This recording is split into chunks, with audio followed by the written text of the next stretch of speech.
تو یہ نام پڑھ کر حیرت ہوتی ہے کہ چیونٹی کے نام پہ سورت کا نام رکھا گیا. راستے میں کچھ چیونٹیاں پھر رہی تھیں، بات کو جلدی فیل کر لیا تو اس نے دوسری چیونٹیوں کو کہا کہ دیکھو سلیمان علیہ السلام کا لشکر آ رہا ہے، ایسا نہ ہو کہ وہ تمہیں پاؤں کے نیچے مسل دے، تم اپنے بلوں میں گھس جاؤ. تو اس چیونٹی نے باقی چیونٹیوں کی خیر خواہی کی.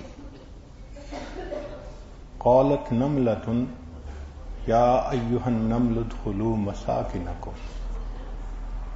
مفسرین نے لکھا کہ ایک چیونٹی اگر باقی چیونٹیوں کی خیر خواہی کرتی ہے تو پروردگار عالم اتنے خوش ہوتے ہیں کہ قرآن مجید میں تذکرہ بھی کرتے ہیں، سورت کا نام بھی اس کے نام پہ رکھ دیتے ہیں.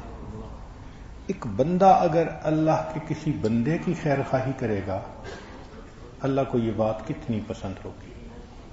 اسی حدیث پاک میں فرمایا خیر الناس من ينفع الناس. انسانوں میں سب سے بہتر انسان وہ ہے جو اللہ کے دوسرے بندوں کو، انسانوں کو فائدہ پہنچاتا ہے. تو فائدہ پہنچانا یہ انسان کے اچھے ہونے کی علامت ہے.